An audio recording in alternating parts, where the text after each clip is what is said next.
नमः शिवाय। हर हर महादेव शंभू। जय माता दी मित्रों, हर हर महादेव। कैसे हैं आप सब? शिव शक्तम चैनल पे आप लोग का हार्दिक स्वागत है। और चैनल पे यदि नए हैं तो विनम्रता से निवेदन करूंगा कि चैनल को सब्सक्राइब कर लें ताकि हमारे द्वारा बनाई भी कोई भी वीडियो सबसे पहले आपको प्राप्त हो। वीडियो में दिखाई जाने वाली जानकारी यदि आपको अच्छी लगे ज़रूर लाइक करें, शेयर करें, सब्सक्राइब करें। आज एक ऐसी बात जो है वो करने वाले हैं मित्रों कि कहीं ना कहीं एक गुप्त रहस्य जैसा भी छुपा हुआ है। बात करने वाले हैं कहीं ना कहीं जो बहुत बड़े एक साधक कहे जाने वाले, कहीं ना कहीं सनातन धर्म का परचम बाहर लहराने वाले स्वामी विवेकानंदा के बारे में। क्योंकि कहीं ना कहीं उनके जीवन की जो है बहुत सारी ऐसी घटनाएं हैं, उपलब्धियां हैं जिनके बारे में सबने बात की है कि एक बार में ही पूरी किताब को अगर पढ़ लिया तो कहते हैं कि स्वामी विवेकानंद उसको याद कर लेते थे। एक ऐसी स्मृति वाले, धीर बुद्धि वाले स्वामी विवेकानंद। और कैसे नरेंद्र नाथ दत्ता से जो स्वामी विवेकानंदा बनने का जो सफ़र था, कहीं ना कहीं वो बहुत ही गहन साधनाओं से जुड़ा हुआ था। और जो कई बहुत कम जानते हैं कि रामकृष्ण परमहंस जो कहीं ना कहीं स्वामी विवेकानंदा के गुरु कहे जाते हैं, तो वो जो माँ काली का, माँ दक्षिणेश्वरी काली का जो शक्तिपीठ है, वहाँ से उनकी भी साधनाओं की लिंकिंग मानी जाती है। क्योंकि सब लोग, मैं हर बार तो बात कहता हूँ ना कि बहुत सारे ऐसे रहस्य हैं कि लोग अपनी तरफ से उसको साइंटिफिक टर्म में बहुत कुछ कहने की कोशिश करते हैं, लेकिन ऐसे बहुत सारे हैं जो कुछ ऐसे रहस्य हैं गहन जिनके बारे में आज तक किसी को पूरा पता ही नहीं। क्योंकि एक और रहस्य था जिसके बारे में आज हम बात करने वाले हैं, शायद बहुत सारे लोगों को पता नहीं होगा, कि स्वामी विवेकानंदा की मृत्यु के बारे में। जी हाँ, कि सिर्फ 39 वर्ष की उम्र में जो इतने सुप्रसिद्ध योगी, कहीं ना कहीं इतने अच्छे एक वक्ता, क्योंकि बाहर जाके जो है स्वामी विवेकानंदा ने बहुत सारी यौगिक चीज़ों के बारे में जो है कहीं ना कहीं विदेशों में भी लोगों को बताया, जागरूक किया योग के प्रति, मेडिटेशन के प्रति। और कहीं ना कहीं वो जो असली सनातनी गोल था, कहीं ना कहीं कि धर्म, अर्थ, काम और मोक्ष को प्राप्त करना, उसको भी वहाँ जा कर के स्वामी विवेकानंदा ने बहुत बड़े लेवल पे भारत का एक परचम लहराया। इसमें कोई दो राय नहीं है। जो हिस्ट्री आप चेक करेंगे तो कहीं ना कहीं स्वामी विवेकानंदा ने जो कंट्रीब्यूशन किया एक भारतीय गर्व को विदेशों में बनाने का जो काम किया, आपको बहुत सारी चीज़ें मिलेंगी और बहुत सारे लोग इसे अनजान हैं। लेकिन कहीं ना कहीं जो उनकी जो मृत्यु के बारे में जो आज हम वार्तालाप कर रहे हैं कि कहीं ना कहीं सिर्फ 39 वर्ष की उम्र में ही जो उन्होंने मृत्यु को प्राप्त किया, तो कई लोग जो है वो अलग अलग अपनी तरफ से अटकलें लगाना शुरू कर देते हैं कि भैया उन्होंने बहुत ज़्यादा ब्रह्मचार्य कर लिया, वो ऊर्जा जो थी अंदर जो है कहीं ना कहीं उनके ब्रेन में गई। स्ट्रोक से रिलेटेड जो कई डॉक्टर्स हैं जो उसके बारे में बात करते हैं कि भैया कहीं ना कहीं स्ट्रोक से स्वामी विवेकानंदा की डेथ हुई, या कोई ऐसी मेडिसिनल कोई चीज़ के बारे में नहीं पता लगता कि उन्होंने कोई ओवरडोज लिया या कोई ना कोई मेडिसिन उनको जो है रिएक्शन कर गई या कोई ऐसा था। ऐसा कोई विवरण नहीं मिला। उनके एक शिष्य ने एक विवरण दिया था, जो वीडियो को आप अंत तक देखिएगा, कि उनकी मृत्यु से रिलेटेड आज हम बात करेंगे कि डॉक्टरों ने क्या उसको साइंटिफिक नाम दिया रीजनिंग को, कि जो डेथ हुई थी स्वामी विवेकानंदा की, और कहीं ना कहीं जो आध्यात्मिक रूप से कुछ चीज़ें संकेत करती थी स्वामी विवेकानंदा की मृत्यु के बारे में, वो भी हम आज अंत तक डिस्कस करेंगे। पर वीडियो को पूरा देखिएगा तभी तो पूरी जानकारी मिलेगी। हो सकता है आपको भी ना पता हो कि स्वामी विवेकानंदा की मृत्यु कैसे हुई थी।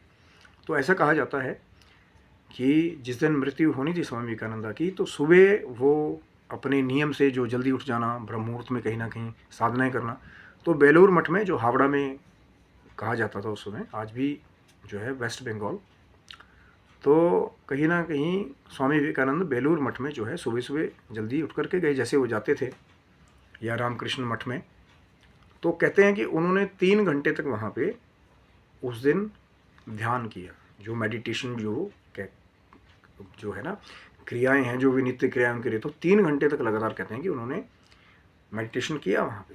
और कहीं ना कहीं उनकी टीचिंग्स चलती थी, जैसे बहुत सारे स्कॉलर आते थे या जैसे जो नए स्टूडेंट्स आते थे, तो कहीं ना कहीं स्वामी विवेकानंदा वैदिक जो है शुक्ल यजुर्वेद जैसी चीज़ों को भी उनको ज्ञान देने का काम किया करते थे।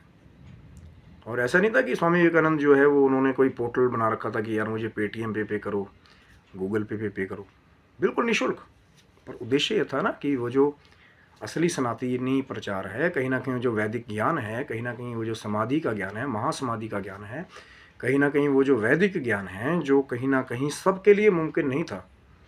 क्योंकि भैया कोई उन्नत दिमाग ही तो होगा जो पहले की, देखिए दो तरह की संस्कृत के बारे में विवरण मिलता है। एक जो पुरानी वैदिक संस्कृत, जो पढ़ना बहुत ही कठिन है, फिर पढ़ करके उसको समझना और फिर आगे लोगों को पढ़ाना, ये कोई सिद्ध पुरुष या योगी ही कर सकता है।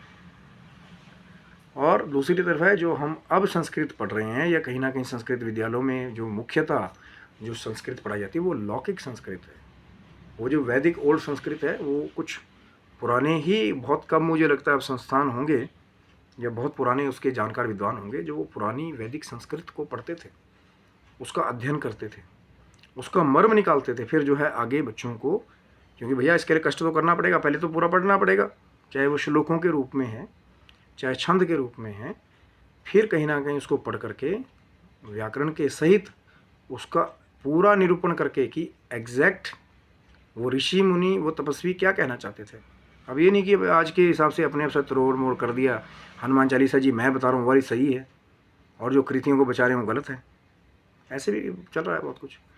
तो स्वामी विवेकानंदा भी कहीं ना कहीं वो शुक्ल यजुर्वेद की जो टीचिंग्स थी वो कहीं ना कहीं जो बच्चे आते थे, कहीं ना कहीं उनका यही एक उद्देश्य था कि ज्ञान का प्रचार, जो जैसा उनके गुरु श्री रामकृष्ण परमहंस जी ने जो मिशन शुरू किया था कहीं ना कहीं, क्योंकि स्वामी विवेकानंदा को कहीं ना कहीं भक्ति से जोड़ने वाले, एक योगी का, एक स्वामी का एक मार्ग देने वाले, कहीं ना कहीं रामकृष्ण परमहंस जी का उसमें बहुत बड़ा हाथ छिपा हुआ है। और कहीं ना कहीं जाकर के कहते हैं कि फिर उस दिन बेलूर मठ में 3 घंटे तक उन्होंने मेडिटेशन किया और कहीं ना कहीं टीचिंग्स की बच्चों को, जो भी शुक्ल यजुर्वेद की थी। उसके बाद अपना सारा जैसा उनकी दिनचर्या पूरी दिन की रहती थी वो करके फिर कहते हैं कि वो अपने कक्ष में गए 7 बजे के करीब शाम को, जैसा कि तथ्य मिला है। और उन्होंने कहा है कि जब वो कमरे में गए तो कि कोई मुझे डिस्टर्ब ना करे, यानी कि कोई भी जो है वहाँ ना आए, कि मैं अब जो है थोड़ा सा मौन चाहता हूँ, थोड़ी सी शांति वहाँ पे चाहता हूँ, कि कोई भी वहाँ ना आए। क्योंकि कहीं ना कहीं वो लोग नहीं जानते थे कि स्वामी विवेकानंदा जी ने जो बहुत पहले एक प्रेडिक्शन की थी अपने बारे में, ये बहुत कम लोग जानते हैं कि मैं 40 साल तक भी ज़िंदा नहीं रहूँगा। और उनकी उम्र कितनी थी? 39 साल की उम्र थी उनकी। और कहीं ना कहीं उन्होंने पहले कह दिया था कि मैं पूरे 40 वर्ष भी जिंदा नहीं रहूँगा। क्योंकि होता है ना कि जो सिद्ध योगी हैं, कहीं ना कहीं जो उनके शिष्य होते हैं आगे, उनको वो ड्यूटीज़ पहले बांट देते हैं। कई बार ऐसे बहुत सारे विवरण हुए जहाँ योगियों ने, सिद्धों ने, परमहंसों ने बहुत जल्दी उम्र में जो है समाधि को धारण कर लिया। उसका कारण भी क्या था? क्योंकि वो जो कुंडलिनी का वो जो प्रारूप है कहीं ना कहीं शरीर में, सबका उम्र के हिसाब से उसको जागृत करना, उसको पूरा यूज़ करना, कहीं ना कहीं अब होता है ना, एक जवान है, जो साधना आप अपनी जवानी के टाइम में करेंगे। अब होता उल्टा है ना कि लोग बड़े बड़े जो जैसे बच्चा मंदिर जाने लगे, बोले यार तुम्हारी मंदिर जाने की उम्र थोड़ी है अभी, अरे तो खाओ पियो ऐश करो यार। उसके बाद पता लगे फिर जो है खाने पीने में 25-30 साल गुजर गए, फिर शादी होगी, फिर बच्चों की जिम्मेदारी बढ़ गया, अब इनको स्कूल छोड़ करके आओ, लेकर के आओ, गृहस्थ का आटा दाल रोटी का व्यवस्था करो, कोई गेस्ट आपके, तो ऐसे करते करते फिर बच्चे बड़े हो गए, फिर इनकी शादियाँ करो। तो 60-70 साल कहीं ना कहीं उम्र जो है वो एवरेजली 60 साल में, तभी तो गवर्नमेंट रिटायर कर देती थी ना, तो 60-70 साल उम्र हो गई। अब सोचेंगे कि भाई चौकड़ी लगा करके हम महासमाधि लगाएं, कई कई घंटों तक बैठने की कोशिश करेंगे, क्या आप बैठ पाएंगे? नहीं। क्योंकि कहीं ना कहीं जो शरीर का वो जो शक्ति है बाहर की, आंतरिक तो खैर बात अलग है, पहले बाहर वाला जो आवरण है वही तो काम आएगा ना। चौकड़ी मार के बैठना, रीढ़ को सीधे रखना, कहीं ना कहीं कुंडलिनी जागरण के लिए आप लोग जाते हैं तो ये कुछ कुछ मेन टिप्स होते हैं जो गुरुजन पहले बताते हैं कि भैया शरीर को सीधा रखना। कृष्ण जी ने भी जो ध्यान योग के बारे में बताया था अर्जुन को, तो वहाँ पे रीढ़ को सीधा रखने के बारे में बात कही है वहाँ पे, जो पढ़ेंगे उसको, तो क्योंकि उसका कारण है कि वो जो सुषुम्ना नाड़ी का वो जो काम है कि कहीं ना कहीं रीढ़ के द्वारा कुंडलिनी जागरण जो है वो रीढ़ से होता है। तो कहीं ना कहीं स्वामी विवेकानंदा जो है जब अपने कमरे में 7 बजे गए तो उन्होंने जो है, बाकियों को नहीं पता था, उन्होंने महासमाधि की कोशिश की और कहते हैं कि 9:20 या 9 बजे के बाद जो है वो अपने कमरे में मृत पाए गए। और कहते हैं कि मेडिटेशन करते हुए, ये नहीं था कि वो चक्कर खा के कहीं बेसुध होकर गिरे हैं, ये कहा गया है। और उनके जो रीज़न दिया गया था डॉक्टर्स की तरफ से भी कि ब्रेन की कोई जो नर्व है, नस है, उसके बीच में ब्लड वेसल के रप्चर, यानी कि जैसे बोलते हैं ना कि जिससे खून रिसने लग जाए, वैसी स्थिति डॉक्टरों ने बताई थी। और ये वही एरिया था जो ब्रह्मरंध्र का, जो ये हमारा ब्रेन का एरिया बताया जाता है। तो उनके एक शिष्य ने ये क्लियर किया था कि कहीं ना कहीं उनके ब्रह्मरंध्र के द्वारा उनके कुंडलिनी के निकलने का संकेत उन्होंने महासमाधि वहाँ पे ली थी।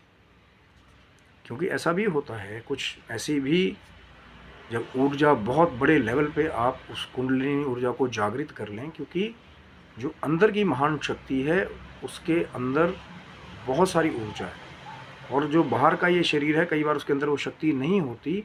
इसीलिए जैसे ही वो कुंडलिनी शक्ति ऊपर ऊर्जा जब दूसरे डायमेंशन में, जो मैं पहले बात करता निकलने की बात करते हैं कि जहाँ महासमाधि जो है योगी जी लेते हैं और अलग ही आयाम में निकल जाते हैं अपनी चेतना के साथ। पीछे वो शरीर वो तो नश्वर है, वो तो एक न दिन छूटना है। लेकिन कहीं ना कहीं फोर्सफुली स्वामी विवेकानंदा जी ने महासमाधि को लिया था, ये उनकी मृत्यु का कारण था। अब डॉक्टरों ने उसका नाम दिया rupture of the blood vessel, कि ऊपर नसों में कहीं ना कहीं खून का रिसाव, ऐसे जैसे नस फट जाती है कोई, या पर उसको स्ट्रोक का नाम दे देना वो एक अलग बात है कि ब्रेन स्ट्रोक हो गया जी, ये या ब्रेन हेमरेज की हम लोग बात करते हैं, वो अलग चीज़ है। कहीं इधर उधर कहीं नस हो, पर वही सेंटर में जो ब्रह्मरंध्र का एरिया है जहाँ से कुंडली निकलने की बात करते हैं, सहस्त्रार चक्र का वो एरिया है, तो कहीं ना कहीं ये इत्तेफाक नहीं था वहाँ पे कि महासमाधि के वाली जो बात है। क्योंकि जैसा आपका जवानी की शक्ति होगी शारीरिक, आपकी उतनी ही ऊर्जा रहेगी उसको इकट्ठा करने के लिए, इसको ऐसे समझिए। और एक शिष्य ने ये पुष्टि की थी कि महासमाधि की वजह से स्वामी विवेकानंदा जी के प्राण गए थे। अब वो लोगों की अपनी बात है भाई, डॉक्टरी फील्ड में अलग अलग वो उसको जोड़ते हैं, कोई किससे जोड़ रहा है उनको, कोई कैसे जोड़ रहा है।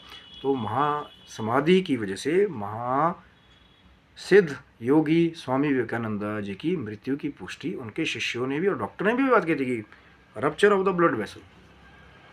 पर बहुत सारे लोग इस बातों को नहीं जानते, वो लगे अपना कि बहुत सारी ऊर्जा इकट्ठी हो गई वहाँ पे वो, क्योंकि उनकी जो मृत्यु बताई जाती है वो ऐसे बोलते हैं कि ध्यानस्थ स्थिति में, समाधि में ही उनके प्राण गए। ये नहीं कि वो बाथरूम में जाके औंधे मुँह पड़े हुए हैं, या कहीं ना कहीं बाहर बालकनी में पड़े हुए हैं, चक्कर आ गया, या उनको ब्रेन स्ट्रोक हो गया। और ऐसी कोई भी दवाई के बारे में नहीं कोई विवरण मिलता कि कोई हैवी डोज जो है वो स्वामी विवेकानंदा ने उस समय लिया था, ये बात मिलती है। तो ये है जो कंक्लूडिव, जो कहीं ना कहीं स्वामी विवेकानंदा की मृत्यु के बारे में जो सबूत मिला था। तो आशा करता हूँ आपको ये वीडियो अच्छा लगा होगा। लाइक करें, शेयर करें, सब्सक्राइब करें। भगवान शिव की माँ जगदम्बा की कृपा आपके पूरे परिवार के ऊपर बनी रहे। तब तक के लिए हर हर महादेव, जय माता दी। लेकिन उन भक्तों के लिए भी एक अलग बात है जो इसको बड़े गलत वे में स्वामी विवेकानंदा की मृत्यु को लेते हैं। ये उनका एक्चुअल अगर आप पढ़ेंगे कि दिया है डॉक्टरों ने वहाँ पे कि rupture of the blood vessel the cause of the death, यानी मृत्यु का कारण वो जो नस में कहीं ना कहीं खून का रिसाव। लेकिन वो जो शिष्य ने बात कही थी कि ब्रह्मरंध्र से निकलने वाली, वो भी कहीं ना कहीं महासमाधि वाली वो जो स्थिति है, जब योगी, कई बार ऐसा भी होता है कि बहुत बड़ा एक ऊर्जा कुंडलिनी एक ऐसी ऊर्जा है कि उसका कंट्रोल कितना बड़ा होगा किसी को नहीं पता। कई बार वो इतनी बड़े लेवल पे उसको आप जागृत कर लेते हैं कि वो ऊर्जा शरीर को भी चीरती हुई दूसरे डायमेंशन में निकल जाती है। वो अलग अलग बात है ना। रिस्क है वहाँ पे मृत्यु का। कई योगी होते हैं धीरे धीरे कुंडलिनी जागृत करते हैं, वो धीरे धीरे ऊपर आयाम में जाते हैं, फिर वापस आ जाते हैं। वो अपनी अपनी एक इच्छा है जो स्वामी विवेकानंद जी ने पहले प्रेडिक्शन कर दी थी, ये है वो प्रेडिक्शन नहीं हो रहा। अब तो आजकल लोग नकली कलकी करके प्रेडिक्शनें कर रहे हैं, क्रिकेट मैच में वो फिसड्डी फेल हो जा रहे हैं। वो थे योगी, जो कह दिया कि मैं